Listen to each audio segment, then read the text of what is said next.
ده أنكل مازن.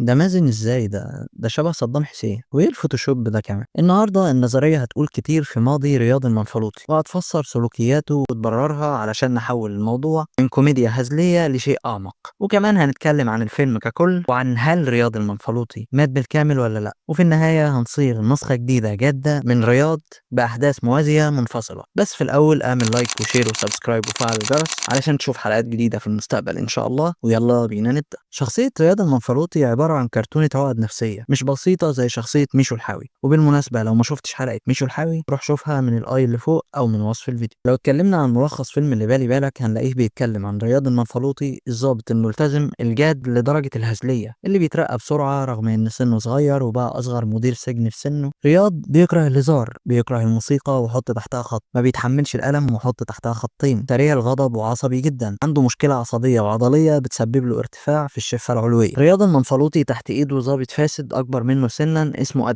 ادهم متحالف مع ناس بهدف تهريب رجل الاعمال المسجون سمير كامل ابو علي. بيدخل الليمبي السجن اللي بيديره رياض بتهمه سرقه عقد شقه عمه اللي واخده من ابوه غصب واقتدار، وبيهرب. ولما بيهرب رياض عرق العصبية بينقح عليه، فبيقرر يطارد الليمبي بنفسه. وأثناء المطاردة بتحصل حادثة بيموت فيها الليمبي وبيتدغدغ فيها جسمه باستثناء جزء في دماغه مسؤول عن الوعي والذاكرة والإدراك. وعلى الجنب التاني بيتلف دماغ رياض المنفلوطي باستثناء جزء بسيط جدا ما يقومش بني آدم، وجسمه بيكون سليم. بتقوم دكتورة مغمورة والنظرية بتقول إن هي مهووسة بالتجربة بنقل الجزء السليم من دماغ الليمبي لجسم رياض المنفلوطي وتلحمه بالجزء البسيط اللي فاضل في دماغ رياض. والنظرية هنا بتقول إن الدكتورة دي اسمها علياء، بقالها سنين بتسعى في بحث دمج عقلين في جسم واحد، وإزاي ممكن يبقى في شخصين فيهم واحد الوعي بتاعه بيتحكم والتاني مدفون جواه، وإمتى بيظهر التاني، وإزاي ممكن يحصل صراع بين الاتنين. ولما جات لها الفرصة إنها تعمل ده باستخدام الليمبي ورياض ما ترددتش علشان تشوف نتيجة بحثها بشكل عملي وعلى أرض الواقع.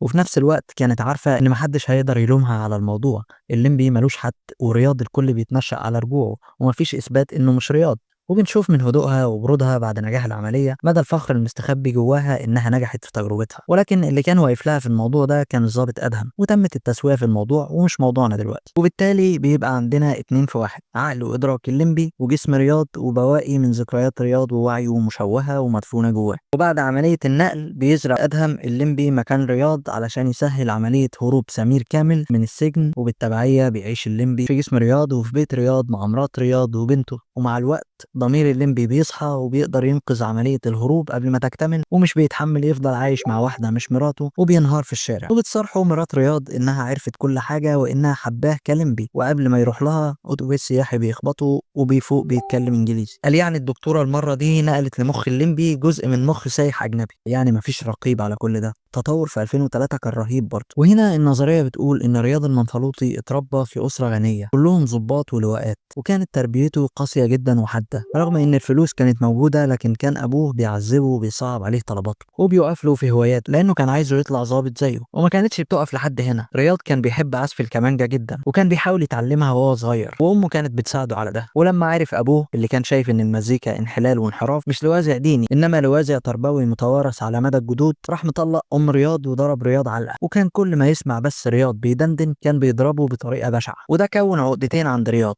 أولا فوبيا من الألم، ما بقاش بيتحمل أي وجع بسيط بسبب نقص الإندروفين المزمن اللي سببه ضرب أبوه ليه، وده بيتضح في عدم تحمله لألم الإبرة وهو بيعصر دراع الدكتور قدامه. وثانيا بقى عند رياض فوبيا من المزيكا، ما هو ما يبقاش ابوه وجدوده زرعوا ده جواه وهو يسمح بيه لبنته، لذلك هتلاقيه كان مخاصم بنته علشان بتاخد دروس في المزيكا لانها كده بتنحرف من وجهة نظره. في الحقيقة رياض ما كانش مجرد بيتضايق من صوت المزيكا، انما المزيكا ارتبطت في دماغه بتحفيز مراكز الخوف بسبب ارتباطها بضرب ابوه ليه. طفولة رياض كانت من بره تتشاف انه طفل مرفه ومتدلع، لكنه في الحقيقة كان بيتعذب لدرجة ان صحته الجسمانية اتبهدلت وبقى عنده نوبات غضب وعصبية، وبناء عليه اتصاب بمشكلتين: فرط نشاط العضلة الرافعة للشفة العلوية وهتلاقي اسمها هنا عشان مش هعرف اقراه، وزيادة التوتر العصبي لعضلات الوجه. ومش كده وبس، النظرية بتقول ان كل المشاكل العصبية دي كانت مأثرة على مخ رياض من قبل الحادثة، وده اللي سرع من انهيار مخه في الحادثة. يعني لو كانت صحته كويسة شوية وما كانش بيتعصب كان زمانه عايش من غير تبديل أمخاخ.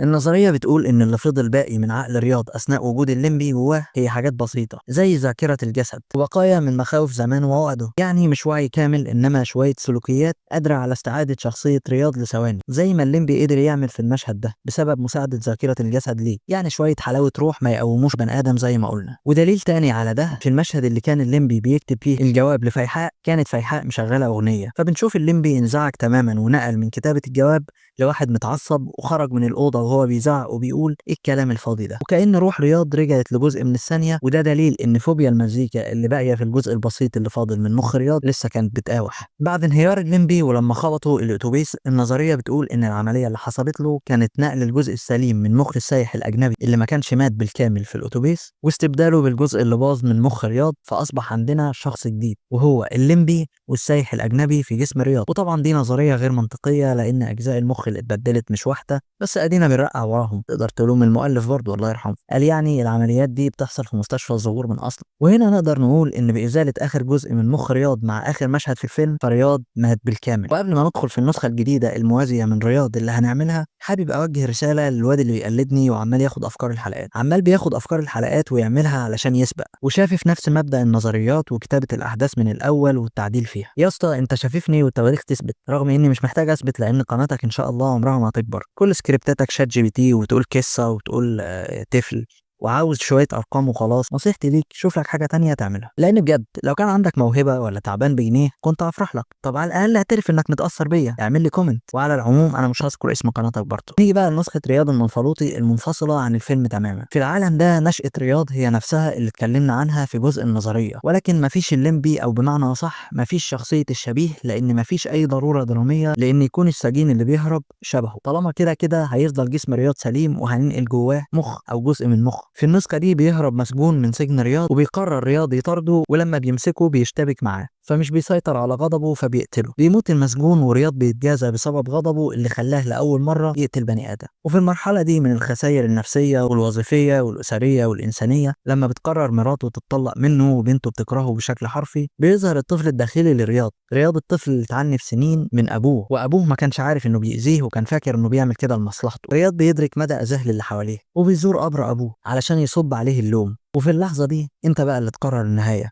اما رياض يرجع الفيلا ويقرر يتعالج نفسيا من الغضب ويحاول يلم، وهو عارف انه مش ضامن اي حاجة اذا كان هيتعالج فعلا ولا لا، ولا اذا كان مراته هترجع له ولا لا. والنهاية التانية وهي ان رياض يخلص على نفسه قدام قبر ابوه وهو مش مسامحه ولا مسامح نفسه. قول لي اخترت انهي نهايه في التعليقات. هنا حابب اقول لك لو بتفكر تعمل فيديو اعلاني بالذكاء الاصطناعي دعايه لشغلك ايا كان مجالك، بزنس مستقل، محل، شركه، مصنع، او حتى لو انت دكتور او مدرس او موظف، كلمني على واتساب الشغل او اعمل فولو للبيج الغلبانه دي وانا هظبطها. عايزك تتحمل الاعلانات لو انت مهتم ان اعمل لك حلقات تكيفك. اعتقد انك لازم تدعمني وتشجعني وتشوف الاعلانات للاخر علشان يكون عندي حافز اكمل علشان. وفي النهايه ما تنساش اللايك والشير والسبسكرايب والجرس وتشوف الحلقات اللي فاتت وتاخد لفه في القناه. وعندك اكونتاتي وبيج وواتساب الشغل لو حابب تكلمني في اي حاجه. وسلام.